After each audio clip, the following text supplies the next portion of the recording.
Imagine a predator, not the kind that, bares its teeth or raises its voice or relies on physical intimidation.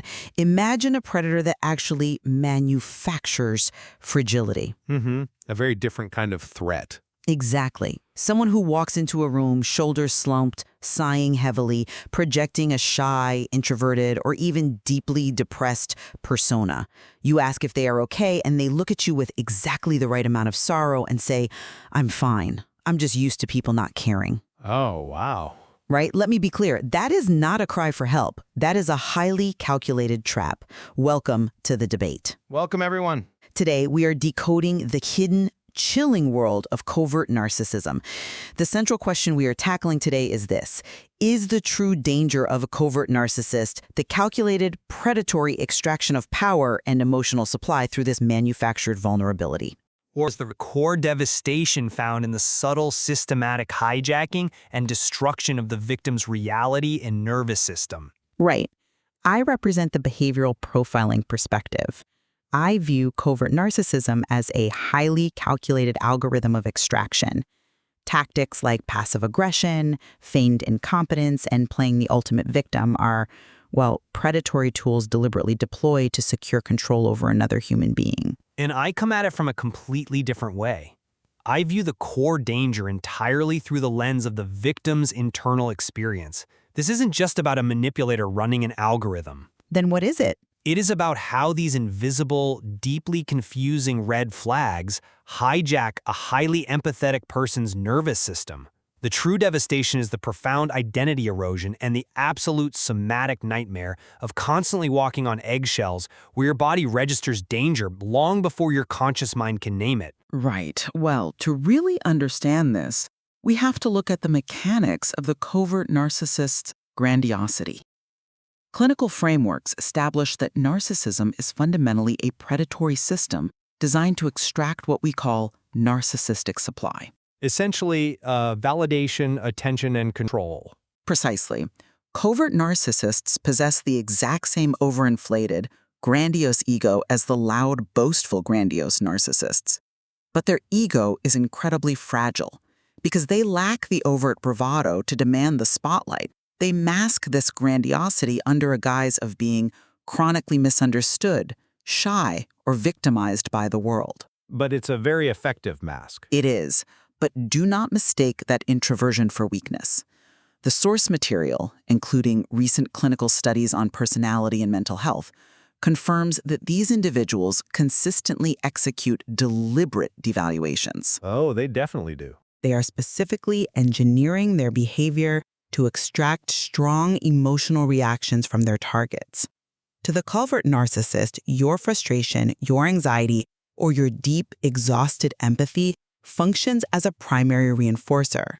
They treat your emotional exhaustion as tangible proof of their dominance.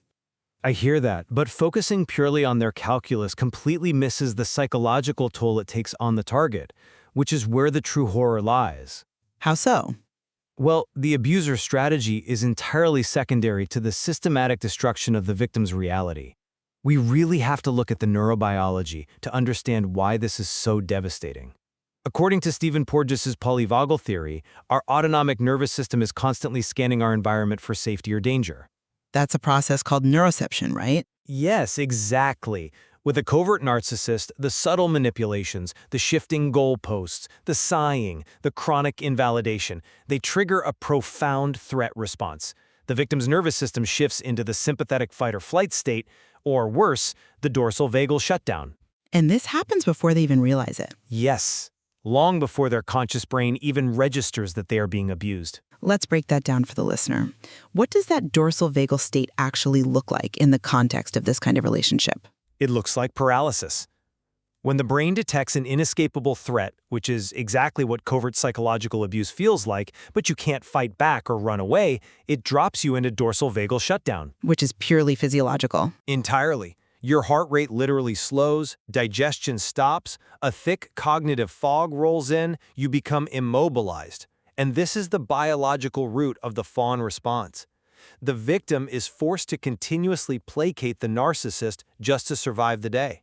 So they're completely trapped. Yes, The real danger isn't that the narcissist feels dominant. The danger is the invisible prison built inside the victim's own body. That's an interesting point, though. I would frame it quite differently. I hear you focusing on the victim's internal paralysis, but we cannot ignore the sheer behavioral manipulation that puts them there. The covert narcissist explicitly weaponizes pity to trigger that fawning response. Sighs deeply. They really do. They fake crises. Wait, look at how they use pity. That's not depression, that's weaponized guilt. Take the concept of hoovering from the clinical literature, named after the vacuum cleaner. Right, the pullback into the cycle. Exactly. When a target finally gathers the strength to pull away, the covert narcissist doesn't usually threaten them with violence. Instead, they fabricate a medical emergency. Or they send a vague, provocative text like, "I guess you were right about me all along." Which is designed entirely to spark the target's concern. Absolutely. They play the ultimate victim to suck the target back in.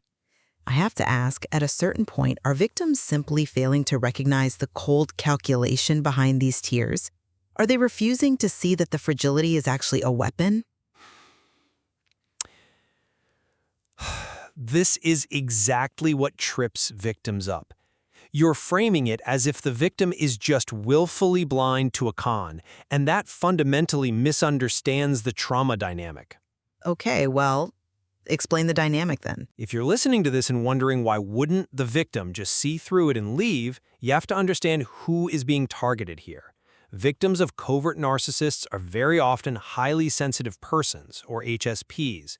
They are neurobiologically wired for deep empathy, high sensory processing, and a drive to repair ruptures in relationships. So you're saying it's a structural vulnerability being exploited? It's a total exploitation of healthy human nature. Furthermore, it is not just constant, recognizable misery. There is extreme charm management. The narcissist shows two faces. The public versus private personas? Right. A highly agreeable, suffering martyr to the public and an intensely critical, cold punisher behind closed doors. They use intermittent reinforcement. One day they are the loving partner you first met, and the next day they are icing you out over a completely fabricated slight. Creating massive cognitive dissonance. Exactly. The victim isn't blind, their reality is being covertly gaslit. They are experiencing severe cognitive confusion because the person who claims to love them is simultaneously the source of their terror. I'm sorry, but I just don't buy that. Let me tell you why. When someone you trust manufactures a crisis, your nervous system's empathy response is a completely healthy, appropriate reaction. So it's a hack. Yes, the narcissist is hacking a healthy system. They are not exploiting a foolish one. I'm not convinced by that line of reasoning, mostly because calling it a hack implies the victim has zero agency once the code is written. I'm pointing out the mechanics of the trap to show exactly where the power transfer happens. The covert narcissist uses any emotional reaction as psychological ammunition. In what ways specifically? Let's analyze the subtler, everyday tactics. The silent treatment, weaponized incompetence, micro-insults. Imagine a workplace scenario. The covert narcissist will drop a pointed question in a meeting, saying something like, "Are you sure you want to present the data that way? I mean, it's brave." Ugh, that word, brave. Right? They undermine their colleague and then physically sit back, cross their arms, and watch the target unravel, trying to defend their work. And the target inevitably stumbles because they are caught off guard by the sheer subtle hostility of it. Precisely. I see why you think that, but let me give you a different perspective on the victim's role in this. The victims often hand over their power by desperately trying to explain themselves. They feed the predator. Because they feel they have to. But the narcissist relies entirely on the target's need to correct the record or defend their character. Every single time the victim reacts, every time they send the long paragraph text explaining their feelings or try to logically prove why the micro-insult was unfair, they are giving the narcissist the exact emotional supply they need. To regulate their own fragile self-worth. Yeah. Exactly. They are providing data that proves the narcissist has impact. But you have to understand why they are explaining themselves. The literature in trauma recovery refers to this as the JADE framework: justify, argue, defend, explain. Yes, I concede that it functions as narcissistic supply for the abuser. So you agree they are handing over the supply? But from the victim's perspective, it is a desperate bid for psychological survival, not a willing surrender of power. Imagine your reality is being systematically denied on a daily basis. Your boss subtly repositions your ideas as his own, or your partner completely rewrites the history of an argument you had literally yesterday. The rewriting of history is a hallmark of covert gaslighting. Right. So when the victim attempts to justify their boundaries or explain their reality, they are simply trying to anchor themselves in the truth. They are saying, wait, this is what happened, don't you remember? Which just gives the narcissist more material to work with. Tragically, yes. The profound tragedy of the JADE trap is that the victim gives incredibly vulnerable cognitive and emotional data just to clarify reality, only for the covert narcissist to immediately twist it, weaponize it, and leave the victim feeling entirely at fault for the conflict. It's an endless loop. It is. The emotional toll here is catastrophic. The victim isn't handing over power. They are drowning and trying to explain the concept of water to the exact person who is actively holding their head under. And that drowning analogy is exactly why the only effective countermeasure is to immediately stop explaining the water. If you recognize that they are holding you under, you have to stop trying to reason with them. This brings us to the Gray Rock method. The Gray Rock method, yes. I advocate for it strongly as the ultimate behavioral extinction tool. If covert narcissism is a predatory algorithm running on the fuel of emotional supply, Gray Rock is how you starve the engine. For our audience, can you explain the exact mechanics of gray rocking from a behavioral profiling standpoint? Absolutely. Gray rocking means offering absolute flat neutrality. No jade, no emotional reactions, no offering of personal information. You become as uninteresting and unresponsive as a gray rock on the ground. Just completely boring to them. Right. When you do this, you deliver what neuroscience calls a negative prediction error to the predator. Because their brain is predicting a reward that doesn't arrive. Exactly. The human brain, especially a manipulator's brain, is a prediction machine. When they drop that micro-insult, they expect the flurry of defensive texts. When you give them a monotone, okay, instead, their dopamine circuit misfires. It shuts down the immediate reward loop. Yes, clinical research on behavioral extinction shows that when an established behavior no longer produces its expected reinforcement, it declines. But here is the critical part. It follows a highly predictable 30-day escalation cycle. The extinction burst. Yes. First, you get silence shock. The narcissist is confused by your lack of reaction. Then, first wave escalation. They try their usual tactics with a bit more volume. But the most dangerous phase is days 8 through 14, the extinction burst peak. Why does it take a full week to hit that peak? Because the brain's initial reaction to a missing reward isn't to give up, it's to try harder, louder, and more aggressively. Because their supply is cut off, the covert narcissist drops the shy, fragile mask.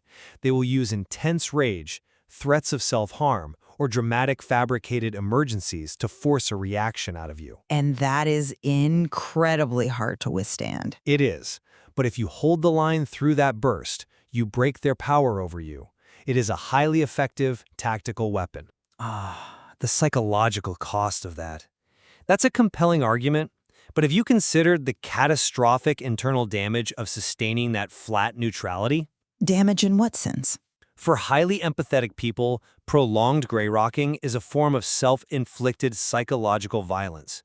We are talking about forcing a human being to completely suppress their natural emotional rhythms, their natural drive for connection, in the presence of someone they have a deeply enmeshed relationship with. But it's necessary armor to survive the escalation. You call it armor, but you're actually describing a straitjacket. Sure, it might stop you from getting injured by them in the short term, but if you wear a straitjacket every single day, your own muscles atrophy. You become completely paralyzed. The clinical literature on prolonged gray rocking is incredibly sobering. Meaning what exactly? Long-term implementation leads to severe identity erosion. The victim has to consistently hide their opinions, suppress their spontaneous joy, pretend to be dull, and swallow their righteous anger. Eventually, the brain blurs the boundary between that strategic roleplay and their actual core self-concept. Are you suggesting it permanently alters their personality? I'm saying it forces structural dissociation. To survive continuous contact without reacting, the mind transitions from conscious emotional containment to chronic emotional numbing. The victim survives the narcissist by being a gray rock, yes, but they lose their authentic voice, their capacity for joy, and their self-trust in the process. That is a harsh reality. It really is. The somatic collapse that follows this kind of prolonged suppression can manifest as severe depression, chronic fatigue, or autoimmune flare-ups. You might successfully extinguish the narcissist's behavior, but you risk entirely extinguishing the victim's spirit. I don't disagree that it takes a severe toll.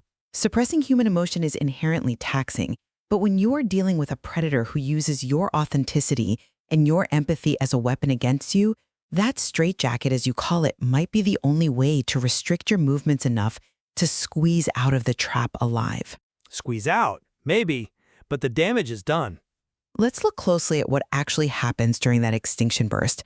It's not just internal tension for the victim. It's an external war. The narcissist mask completely slips. The shy, misunderstood persona vanishes entirely, replaced by a relentless, aggressive campaign to regain control. That's usually when the smear campaigns start.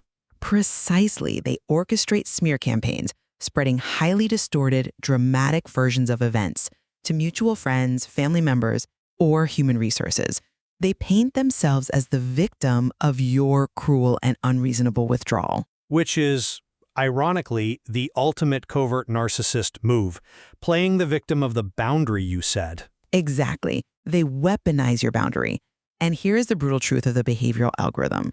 If you don't maintain gray rock, if you crack on day 12 because the smear campaign hurts, and you try to defend your reputation, you reset that 30-day cycle back to day 1. You're back to square one. Worse, you have just taught them that it takes exactly 12 days of intense abuse to break you. The algorithm wins. You have to treat it surgically. You minimize interactions, you speak in a monotone, and you strip away all visual vulnerability. You outcalculate the calculator. You are asking a profoundly exhausted, traumatized victim to outcalculate someone who has a lifelong ingrained pathology of manipulation. What happens when the covert narcissist pivots to love bombing right after the extinction burst fails? Ah, you mean days 15 to 21, the testing resolve phase? Yes, they drop the rage entirely. Suddenly they send a casual, warm text, acting like absolutely nothing happened. They offer a highly superficial but tearful apology, or they send an unsolicited, deeply personal gift. They pivot from punishment back to the empathy trap. Yes, and they exploit the victim's natural hope for a healthy relationship. Think about the neurobiology we discussed. The nervous system of the victim has been in a state of sheer terror and hyper-arousal during the rage phase. Suddenly, they feel the immense, intoxicating relief of this false warmth. The dopamine rush of perceived safety. Exactly. The temptation to break the Grey Rock protocol just to feel a moment of peace, connection, and closure is overwhelming. You cannot outcalculate a neurobiological trauma bond with pure logic. It is not just a game of chess. It's an emotional minefield. Right. The victim needs a trauma-informed path to rebuild their inner compass and their somatic safety, not just a tactical manual for emotional suppression. But that tactical manual is the prerequisite for the space needed to heal.